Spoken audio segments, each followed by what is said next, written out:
Everyone, எல்லாரும் எப்படி இருக்கீங்க? Welcome to dress for less. Dress ஃபார்லெஸ்ல இப்போ நம்ம என்ன பார்க்க போறோம்னா பட்டு பாவாடை செட்டா பார்க்க போறோங்க.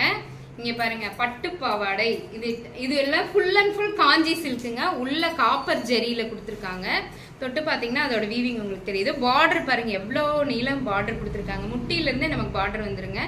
ரொம்ப அழகா இருக்கு. பட்டு பாவாடை டாப் வித் ஃபிளீட்ஸ் பாத்தீங்கன்னா நிறைய ஃபிளீட் கொடுத்துருக்காங்க. அது கட்டும் போது உங்களுக்கு அந்த வீவிங் தெரியும். இது பாவாடை, இது பிளவுஸ். பிளவுஸும் ஃபுல்லா காப்பர் ஜெரியில ஃபுல் வீவிங்ல தான் கொடுத்துருக்காங்க. உள்ளே பாவாடையிலயும் உள்ள லைனிங் இருக்கு, ஷர்ட்லயும் உள்ள லைனிங் இருக்கு. இது பட்டு பாவாடை வித் பிளவுஸ். பிளவுஸ் வந்து ML XL வரைக்கும் போடலாங்க. இங்க பாருங்க, இதோட தாவணி பாருங்க எவ்வளவு பெருசா இருக்குன்னு. நம்ம மடிப்பெடுத்து கட்டும் போது ரொம்ப அழகா இருக்கும். தாவணியோட ரெண்டு பக்கமுமே இந்த ஜரி வீவிங் கொடுத்துருக்காங்க. உங்களுக்கு தெரியுதா? ரெண்டு பக்கமே எட்ஜில் ரெண்டு பக்கமே ஜரி